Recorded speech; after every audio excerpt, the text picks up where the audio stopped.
Au mois d'octobre, j'ai été invitée à l'événement Neuchpro 2024, le rendez-vous national des élus et des professionnels de la jeunesse qui a eu lieu les 9, 10, 11 octobre à Vichy. Une occasion de présenter le podcast et l'association, mais également d'enregistrer des interviews avec quelques-uns des intervenants présents.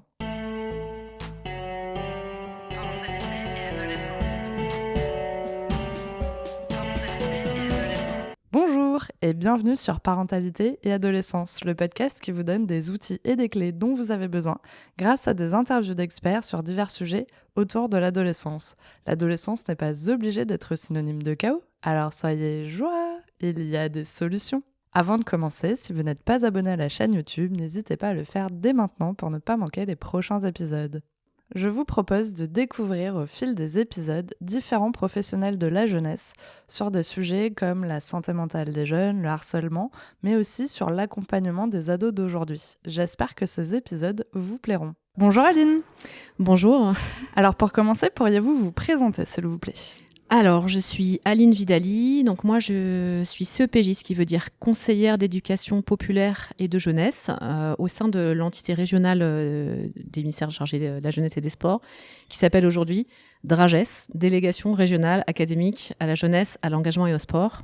Et je travaille en particulier sur l'accompagnement des organismes de formation du champ de l'animation professionnelle. Très bien, merci beaucoup pour les explications des acronymes, c'est très important pour la compréhension de tous.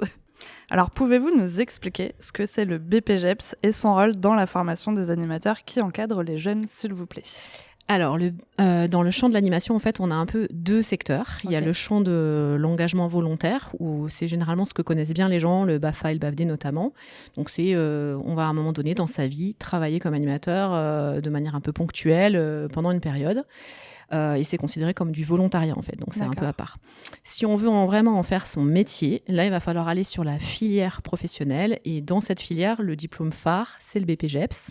Alors on a encore un acronyme, on a beaucoup d'acronymes dans le champ jeunesse et sport. Donc le BPJEPS, c'est le brevet professionnel de la jeunesse, de l'éducation populaire et du sport. D'accord.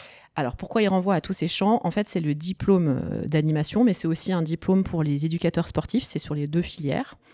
Et en fait, il permet vraiment de travailler dans tout type de structure d'accueil collectif de mineurs ou même auprès d'autres publics, personnes âgées, personnes avec handicap, etc.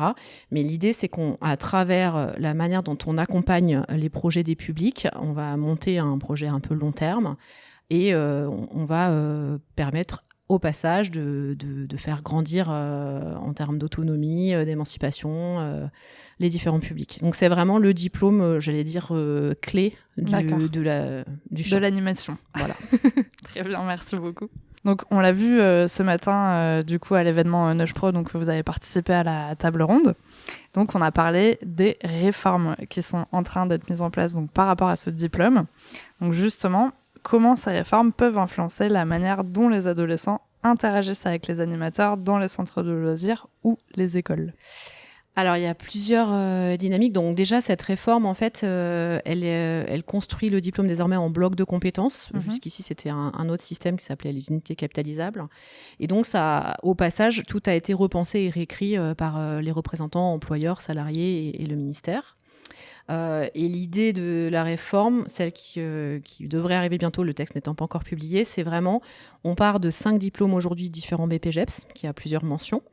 Loisirs tout public, animation sociale, animation culturelle, éducation à l'environnement et au développement durable et cirque. Et on va faire un seul diplôme, BPJEPS unique. Donc l'idée, c'est d'être plus simple, plus lisible. Un diplôme polyvalent qui peut concerner toutes les formes d'animation qui existent. Et du coup, ça leur permet aussi d'aller dans différents secteurs s'ils ont envie de changer en cours de route. Notamment, il y a vraiment cette idée de transférabilité des compétences. Donc, on a en gros construit la réforme sur l'idée qu'il y a des compétences qui sont communes à tous les animateurs et animatrices et qui vont permettre de construire ce diplôme.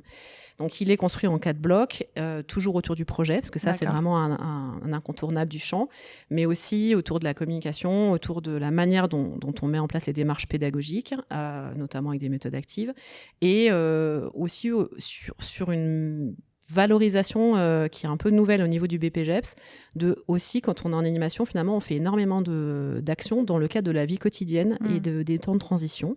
C'est aussi un temps d'animation, et dans ce cadre-là, il y a des attendus dans ce nouveau diplôme autour des enjeux sociétaux, et des compétences psychosociales. C'est essentiellement ça qui va bouger. Et là où c'est intéressant, l'animation, c'est à la fois en fait un enjeu d'orientation potentielle, puisque ça peut être un métier intéressant pour les jeunes et qui peut vraiment les attirer. Et donc, comme je l'ai dit, il y a la filière volontaire et professionnelle. Donc, son champ professionnel, c'est le BPGEPS, mais c'est aussi, quelque part, un interlocuteur du quotidien pour eux qui peut les accompagner et qui peut être vraiment ressource dans toutes leurs problématiques. On est souvent, quand on est jeune, confronté à minima, depuis tout petit, à un animateur d'accueil de loisirs ou de centre de vacances, puis ensuite potentiellement à des animateurs jeunesse ou à d'autres types d'animations. Et à chaque fois, ils vont tous travailler dans la même logique en fonction de ce qui émerge, de ce que va rencontrer et traverser le jeune, la jeune en face d'eux, comment moi je peux l'accompagner dans cet espace-là.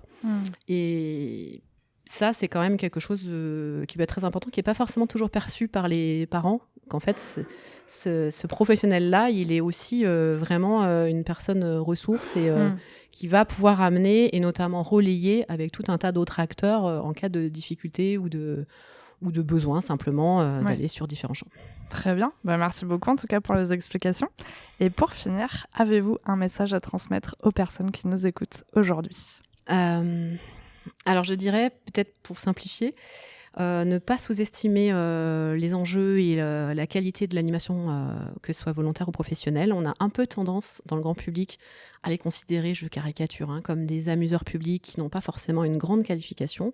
En vrai, ce n'est pas du tout le cas. On est vraiment dans une démarche éducative qui est pensée, qui est construite, qui est vraiment centrée sur ce qui émerge des publics, qui va permettre de monter des projets avec eux et qui va sur tous les sujets sociétaux clés.